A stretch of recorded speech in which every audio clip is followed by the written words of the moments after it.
പ്രിയപ്പെട്ട സുഹൃത്തുക്കളെ, ഞാനിന്ന് ഈ വീഡിയോയിലൂടെ ഒരു നേതാവിനെ കുറിച്ചിട്ടാണ് എൻ്റെ പ്രേക്ഷകരോട് പറയാൻ പോകുന്നത്. ആ നേതാവ് സത്യത്തിൽ ഈ രാഷ്ട്രീയത്തിൽ തുടരുന്നത് അസഹനീയമാണ് എന്നാണ് എനിക്ക് പറയാനുള്ളത്. ആ നേതാവിൻ്റെ ഓരോ പരസ്യ പ്രതികരണങ്ങളും, ആ നേതാവ് പത്രക്കാരോട് സംസാരിക്കുന്നതൊക്കെ തീർത്തും അസഹനീയം, എന്നുവെച്ചാൽ അങ്ങേയറ്റം അസഹനീയവും ദയനീയവുമാണ് എന്നാണ് എനിക്ക് എൻ്റെ പ്രേക്ഷകരുടെ അടുത്ത് സൂചിപ്പിക്കുക. അതുകൊണ്ട് ആ രാഷ്ട്രീയ നേതാവിനെ എങ്ങനെയെങ്കിലും രാഷ്ട്രീയ രംഗത്ത് നിന്ന് എടുത്തു മാറ്റാൻ ആ രാഷ്ട്രീയ നേതാവിൻ്റെ പാർട്ടിയിലെ അണികൾ എത്രയും പെട്ടെന്ന് അതിന് തയ്യാറാവണം എന്നാണ് എനിക്ക് സൂചിപ്പിക്കാനുള്ളത്. അതിനവർക്ക് ഇപ്പോൾ പെട്ടെന്ന് കഴിയുന്നില്ലെങ്കിൽ ആ രാഷ്ട്രീയ നേതാവ് ഈ അഭിപ്രായം പറയുന്നതും പ്രതികരിക്കുന്നതുമെങ്കിലും ഒന്ന് അവസാനിപ്പിക്കാൻ ആ പാർട്ടിയുടെ മറ്റ് നേതാക്കന്മാർ തയ്യാറാവണം എന്ന് എനിക്ക് സൂചിപ്പിക്കാം. അതിന് ബുദ്ധിമുട്ടൊന്നുമില്ല.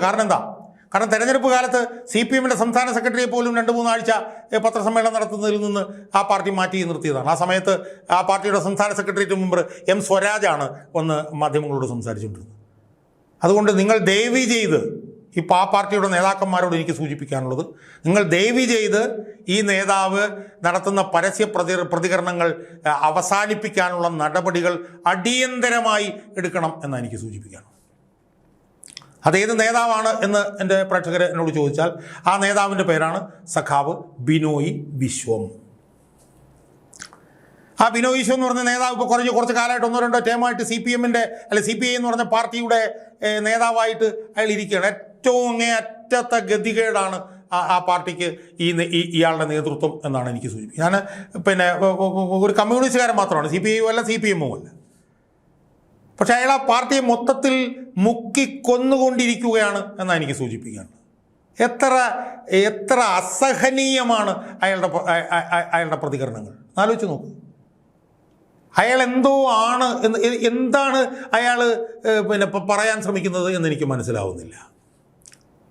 അയാൾ ഓരോ തവണയും പത്രക്കാരുടെ മുമ്പിൽ വന്നിട്ട് അയാൾ എന്താണ് ജനങ്ങളോട് പറയാൻ ശ്രമിക്കുന്നത് എനിക്ക് മനസ്സിലാവുന്നില്ല. അയാൾ എന്തൊക്കെയോ വിളിച്ചു പറയുകയാണ്. അതെന്താണെന്ന് നമുക്കും മനസ്സിലാവുന്നില്ല, അയാൾക്കും മനസ്സിലാവുന്നില്ല. അയാളെന്തോ ഏതോ സ്വപ്ന ലോകത്ത് ജീവിച്ചിരിക്കുകയാണ്.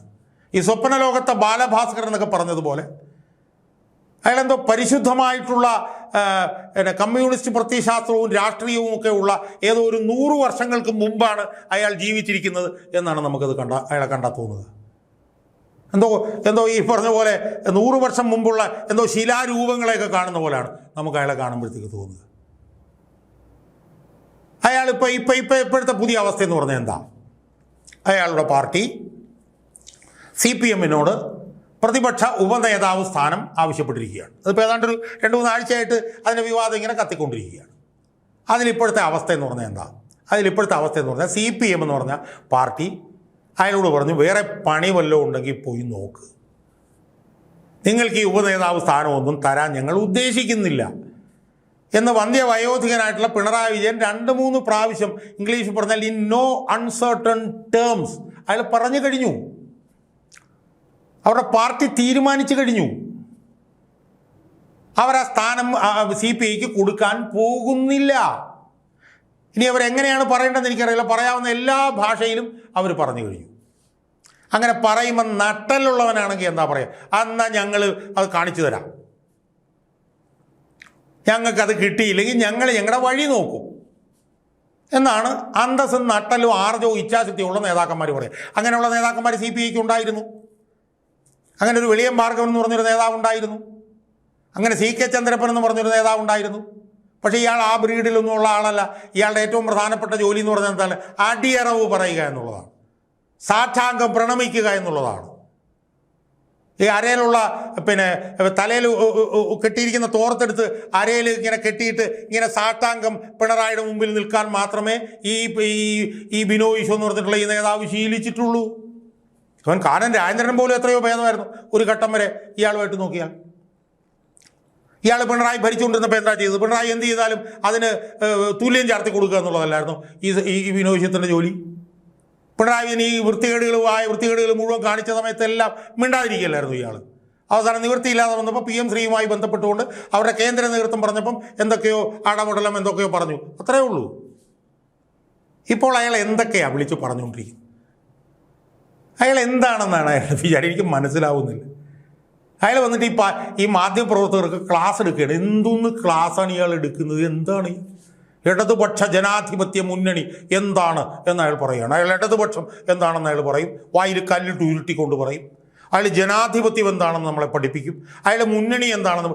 ഇതൊക്കെ നിങ്ങൾ പഠിപ്പിക്കേണ്ട ആവശ്യം എന്താണ് സുഹൃത്തെ?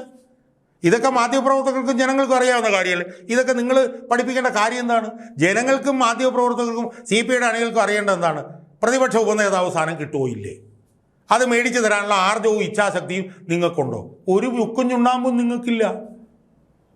അത് മേടിച്ചു തരാനുള്ള ആർജവം നിങ്ങൾക്കില്ല. നിങ്ങൾക്ക് പിണറായി വിജയന് മുമ്പിൽ നെളിഞ്ഞു നിൽക്കാനുള്ള നട്ടല് നിങ്ങൾക്കില്ല. നിങ്ങളുടെ പുറം വളഞ്ഞാണ് നിൽക്കുന്നത് പിണറായി വിജയൻ്റെ മുന്നിൽ നിൽക്കുമ്പോൾ. അതെല്ലാവർക്കും മനസ്സിലാവുന്ന കാര്യമാണ്. പക്ഷേ ഇയാൾക്കത് മനസ്സിലായിട്ടില്ല. ഇയാളിപ്പോൾ അവസാനം വന്നിട്ട് പറയുകയാണ് ഞങ്ങൾക്ക് വാശിയില്ല. വാശിയില്ല പിന്നെ എന്തിനാ പോവുക? ഇതിനകത്തോട്ട് നിങ്ങൾ ഇറങ്ങാൻ പോയത്? നിങ്ങൾ ഈ പണി നിർത്തി പോയാൽ പോരായിരുന്നോ? നിങ്ങൾക്കൊന്നും കിട്ടാൻ പോകുന്നില്ല. നിങ്ങൾക്ക് പ്രതിപക്ഷ ഉപനേതാവ് സ്ഥാനം കിട്ടാൻ പോകുന്നില്ല. നിങ്ങൾക്ക് CPM അത് തരാൻ പോകുന്നില്ല. നിങ്ങൾ എന്താ ചെയ്യാൻ പോകുന്നത് എന്നാ ജനത്തിന് അറിയേണ്ടത്. ആർജവും ഇച്ഛാശക്തിയും ഉണ്ടെങ്കിൽ ഈ പണി നിർത്തി പോകണം. നിങ്ങൾ CPI ഇത്രയും തകർന്നതിൻ്റെ ഉത്തരവാദിത്തം എനിക്കാന്ന് പറഞ്ഞ് നിങ്ങൾ ഈ പണി നിർത്തി പോവുകയാണ് വേണ്ടത്. വീട്ടിൽ പോയി കുത്തിയിരിക്കുകയാണ് വേണ്ടത്. ആരോ പറയുന്ന പോലെ നിങ്ങളുടെ മകളൊക്കെ എന്തോ വിദേശത്തൊക്കെ പോയി വലിയ ഇതൊക്കെ എടുത്തുകൊണ്ട് വന്നൊക്കെയല്ലേ പറയുന്നത്. അവിടെയൊക്കെ ചിലവിൽ പോയി ചിട്ടകാലം വീട്ടിൽ കഴിയുകയാണ് നിങ്ങൾക്ക് നല്ലത്. നിങ്ങൾ പലപ്പോഴും നിങ്ങൾ എന്തൊക്കെ അധികാര സ്ഥാനത്തിരുന്നിരിക്കുന്നു. നിങ്ങളിപ്പോൾ സംസ്ഥാന സെക്രട്ടറിയാണ്. നിങ്ങളിതിനു മുമ്പ് രാജ്യസഭയിൽ ഇരുന്നിട്ടുണ്ട്. നിങ്ങളിതിനു മുമ്പ് ജയിച്ച് മന്ത്രിയായിട്ടുണ്ട്. സാമാന്യം നല്ല പെൻഷൻ ഉണ്ടാവുമല്ലോ. ആ പെൻഷനും നോക്കി വീട്ടിൽ പോയി വീട്ടുകാര്യങ്ങൾ നോക്കിയിരിക്കുന്നതല്ലേ മിസ്റ്റർ ബിനോയ് വിശ്വം നല്ലത്. നിങ്ങൾക്ക് CPI ഒന്നും നേതൃത്വം കൊടുക്കാനുള്ള ആർജവും ഇച്ഛാശക്തി ഒന്നും നിങ്ങൾക്കില്ല. നിങ്ങൾക്ക് CPM നിന്ന് കണക്ക് പറയാനുള്ള നട്ടല് നിങ്ങൾക്കില്ല. വളഞ്ഞ നട്ടലാണ് നിങ്ങൾക്കുള്ളത്. നിങ്ങൾക്ക് എന്താണ് CK ചന്ദ്രപ്പനും വെളിയം ഭാർഗവനൊന്നും ഇരുന്ന കസേരയിലൊന്നും ഇരിക്കാനുള്ള യോഗ്യതയൊന്നും നിങ്ങൾക്കില്ല. CPM ആണെങ്കിൽ ഇപ്പോൾ ചതഞ്ഞ് ചീഞ്ഞ് അളിഞ്ഞു നിൽക്കുന്ന ഒരു സംവിധാനമാണ് CPM. ആ ചതഞ്ഞ് ചീഞ്ഞ CPMൽ നിന്ന് പോലും നിങ്ങൾക്ക് കിട്ടുന്നത് വാങ്ങിച്ച് കൊടുക്കാനുള്ള ആർജവം, ആധിപത്യം, ഇച്ഛാശക്തി ഇതൊന്നും നിങ്ങൾക്ക് ഒരു അസർട്ടീവ്നെസ് നിങ്ങൾക്കില്ല. നിങ്ങളുടേത് അങ്ങനത്തെ ഒരു വ്യക്തിത്വമല്ല. പക്ഷെ നിങ്ങളെന്തോ ആണ് എന്നാണ് നിങ്ങളുടെ ധാരണ. നിങ്ങളൊന്നുമല്ല. നിങ്ങൾ വെറുമൊരു കീറക്കടലാസാണിപ്പോൾ. നിങ്ങൾക്ക് ആ പാർട്ടിയെ നയിക്കാനുള്ള ആർജവും ഇച്ഛാശക്തിയും പോലും നിങ്ങൾക്കില്ല. നിങ്ങളെന്നിട്ട് പത്രസമ്മേളനത്തിൽ വന്നിട്ട് എന്തോ സ്റ്റഡി ക്ലാസ് എടുക്കണം, നിങ്ങളെന്തോ വലിയ ആളാണ് എന്നാണ് നിങ്ങളുടെ ധാരണ. ഒന്നുമല്ല. നിങ്ങളൊരു പൊള്ളയായ മനുഷ്യനാണ്. നിങ്ങളൊരു കമ്മ്യൂണിസ്റ്റുകാരനാണെന്നേ ഉള്ളൂ. പക്ഷേ ഒരു പാർട്ടിയെ നയിക്കാനുള്ള നേതൃത്വ ഇച്ഛാശക്തി ഒന്നും നിങ്ങൾക്കില്ല. നിങ്ങളതുകൊണ്ട് ഞാൻ പറയുന്നത് അടുത്ത തവണ ഈ പാർട്ടിയുടെ സംസ്ഥാന സെക്രട്ടറി സ്ഥാനത്തേക്ക് മത്സരിക്കുക പോലും ചെയ്യരുത്. നിങ്ങൾ ഈ പണി അവസാനിപ്പിക്കണം. നിങ്ങളുടെ പാർട്ടിക്കകത്ത് കഴിവുള്ള വേറെ ആളുകളുണ്ട്. ഇപ്പോൾ കഴിഞ്ഞ ദിവസം തന്നെ നിങ്ങളൊരു പത്രസമ്മേളനം നടത്തി. എന്തോ സന്തോഷ് കുമാർ എന്ന് പറഞ്ഞൊരു നേതാവ് പത്രസമ്മേളനം. എന്തൊരു വ്യത്യാസമായിരുന്നു. അയാളുടെ സംഭാഷണത്തിൽ ആർജവം ഉണ്ടായിരുന്നു, ഇച്ഛാശക്തി ഉണ്ടായിരുന്നു. നിങ്ങളെപ്പോലെ ഈ പറഞ്ഞതുപോലെ ഒരു സഞ്ചി വെള്ളത്തിൽ മുക്കി പോക്കുന്ന പോലെ ഒന്നും ആയിരുന്നില്ല അയാളുടെ പ്രകടനം. അതിനകത്ത് ഇച്ഛാശക്തി ഉണ്ടായിരുന്നു. നിങ്ങൾക്കതില്ല. നിങ്ങൾക്ക് പിണറായി വിജയനോട് ഏറ്റുമുട്ടാനുള്ള ആർജവമില്ല. പിണറായി വിജയൻ ഇപ്പോൾ ഒരു കീറക്കടലാസാണ്. ആ കീറക്കടലാസിൻ്റെ മുന്നിൽ പോലും ഞെളിഞ്ഞു നിൽക്കാനുള്ള ആർജവമില്ലാത്ത നിങ്ങൾ ഈ പണി നിർത്തി വീട്ടിൽ പോയി ഇരിക്കണം എന്നാണ് ഒരു കമ്മ്യൂണിസ്റ്റുകാർ എന്നുള്ള നിലയിൽ എനിക്ക് പറയാനുള്ളത്. തീർത്തും അസഹനീയമാണ് നിങ്ങളെ കാണുന്നത് തന്നെ. ഇപ്പം അതുപോലെയുള്ള ഒരു പ്രതിച്ഛായയാണ് നിങ്ങൾ ഉണ്ടാക്കി വച്ചിരിക്കുന്നത്. CPI എന്ന് പറഞ്ഞ പാർട്ടിയെ മുക്കിക്കൊല്ലുക എന്നുള്ളത് മാത്രമേ നിങ്ങൾ അതിനകത്ത് തുറന്നാൽ ഉണ്ടാവാനുള്ളൂ. അതുകൊണ്ട് ദയവ് ചെയ്ത് നിങ്ങൾ ഈ CPIയെ ഇല്ലാതാക്കരുത്. നിങ്ങൾ രണ്ടിത്യം സംസ്ഥാന സെക്രട്ടറി ആയിട്ടിരുന്നു. ഇനി നിങ്ങൾ വീട്ടിൽ പോയി ശിഷ്ടകാലം ചെലവഴിക്കുക. വേണമെങ്കിൽ അതിൻ്റെ ഏതെങ്കിലും കമ്മിറ്റിയിലോ ദേശീയ കമ്മിറ്റിയിലോ സംസ്ഥാന കമ്മിറ്റിയിലോ എവിടെയെങ്കിലുമൊക്കെ നിങ്ങൾ തുടർന്നിട്ട് കഴിവും ആർജവും ഉള്ള നേതാക്കന്മാരിലേക്ക് ആ നേതൃത്വത്തിൻ്റെ ബാറ്റൺ കൈമാറുക. അതാണ് നിങ്ങൾക്ക് ചെയ്യാനുള്ളത്. അതുകൊണ്ട് ദയവ് ചെയ്ത് അസഹനീയമാക്കരുത് കാര്യങ്ങൾ. അതുകൊണ്ട് ദയവ് ചെയ്ത് നിങ്ങൾ അവിടുന്ന് മാറുക. വിശ്വം മാറാൻ, ബിനോയ് വിശ്വം മാറാൻ തയ്യാറല്ലെങ്കിൽ അയാളെ എങ്ങനെയെങ്കിലും ആ സ്ഥാനത്ത് നിന്ന് ചുമന്ന് മാറ്റാൻ ആ പാർട്ടിയിലെ മറ്റ് നേതാക്കന്മാർ നേതൃത്വപരമായിട്ടുള്ള പങ്ക് വഹിക്കണം എന്നാണ് എനിക്ക് ആ നേതാക്കന്മാരോട് കൂപ്പുകൈയോടുകൂടി പറയാനുള്ളത് എന്നാണ് എനിക്ക് ഈ അവസരത്തിൽ പറയാനുള്ള കാര്യം.